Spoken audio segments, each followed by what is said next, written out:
Friend, कैसे हैं आप लोग। आशा करती हूँ आप लोग सब कुशल से होंगे और मैं भी कुशल से हूँ।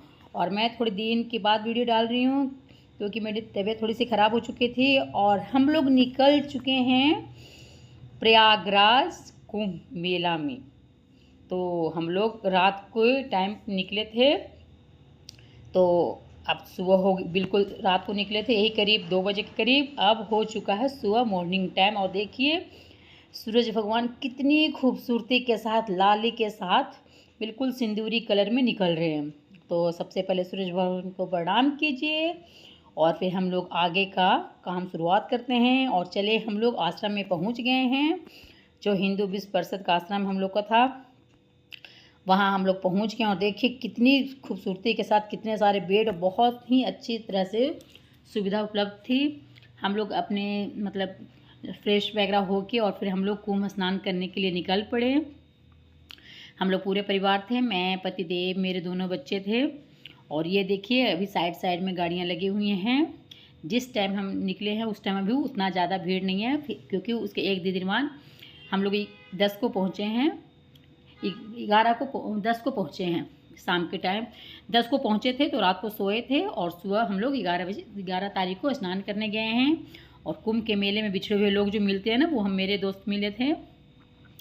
तो उसके साथ फिर ये देखिए संगम का जो मिलन, तीनों तरफ से नदियां हैं। और अब भीड़ देखिए कितनी ज़्यादा, आपको मैं दिखा रही हूँ, देखिए कितनी ज़्यादा भीड़ आपको देखने को मिलेगी। और फिर हम लोग अपना आराम से धीरे धीरे चल रहे हैं, क्योंकि सबको तो स्नान करना ही है। तो मारा धुक्की भीड़म भुक्की से तो अच्छा है कि आराम के साथ जाएं और करें। तो देखिए हम लोग सब अपना दिखाते हुए आपको ले जा रहे हैं कि देखिए कितनी भीड़ है प्रयागराज में। और ये देखिए ये वीडियो मैंने पहले बनाई थी, थोड़ी सी डालने में लेट हो गई है। और देखिए मेरे सबसे पहले मैंने दोनों बच्चों को भेजा और पतिदेव को कि आप पहले दोनों बच्चों का स्नान करा के आ जाइए, तब यहाँ पे सामान वो लोग खड़े होकर देखेगा, फिर हम लोग जाएंगे। बच्चे खुद तो स्नान कर रहे थे, फिर पतिदेव बोले चलो उस लोग को अच्छे से स्नान करा के आता हूँ।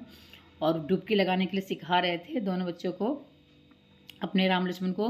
उसके बाद फिर बच्चे स्नान करके निकल गए। फिर हम दोनों पति पत्नी हाथ जोड़ के, जो कहता है कि कुंभ के स्नान में, संगम का स्नान में हाथ जोड़ के करना चाहिए पति पत्नी का, डुबकी लगाना चाहिए, सारे पाप मिटते हैं।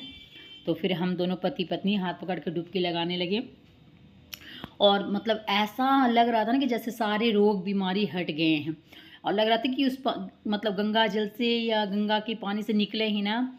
लेकिन बहुत भीड़ थी, तो फिर हम लोगों ने सोचा नहीं कि सबको पुण्य प्राप्त होना चाहिए। तो फिर हम दोनों स्नान करके भगवान का ध्यान करके निकल गए। स्नान ध्यान करके भगवान का फिर मतलब निकले। फिर हम लोग पूजा किए, भगवान का ध्यान किए। निकलने के बाद फिर से जाके मतलब भगवान को धूप जला के पूजा किए। और फिर मैं कपड़ा चेंज करके आई तो पतिदेव को बोला सिंदूर लगा दीजिए। पतिदेव ने बोला अरे सिंदूर नहीं लगाई। मैं बोली आईना नहीं है तो आप ही लगा दीजिए। और ऐसे भी कहा जाता है कि तीर्थ स्थल पर पति अगर सिंदूर लगाए तो बहुत बड़ा ही सौभाग्यशाली माना जाता है। तो पतिदेव ने फिर सिंदूर लगाया चुटकी से 5 बार। बोले जब लगाते तो जो होता है ना भकरा सिंदूर गिर जाता है हल्का सा, तो सट ही नहीं रहा था। फिर उन्होंने 5 बार लगाया। फिर मैंने उनके पैर छुए। और उसके बाद फिर हम लोगों ने सब ने अपने अपने बेटे के साथ फ़ोटो, मेरे साथ फ़ोटो खिंचवाई, क्योंकि हम लोग तीरथ पे गए तो फ़ोटो तो खिंचवाना बनता था। और फिर हम लोग ने अच्छे अच्छे फ़ोटो क्लिक करवाए।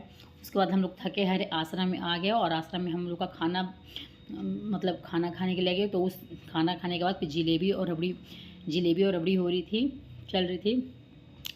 जो आश्रम था ना उसमें सारा चीज़ का प्रबंध किया गया था। फिर हम लोग जलेबी खाने लगे, मैं बेटा, मतलब खिचड़ी भी थी, बहुत सारे आइटम थे, ऐसा नहीं था। फिर हम लोग ने जलेबी और रबड़ी खाई। फिर उसके बाद पतिदेव के साथ हम लोग बातचीत करने लगे। आश्रम में ऐसा मतलब बहुत थकान सी महसूस हो रही थी, तो हम लोग फिर बात करने लगे। और फिर हम लोग ने फ़ोटो क्लिक करवाई। ये रहा प्रयागराज का पहला दिन। Bye bye.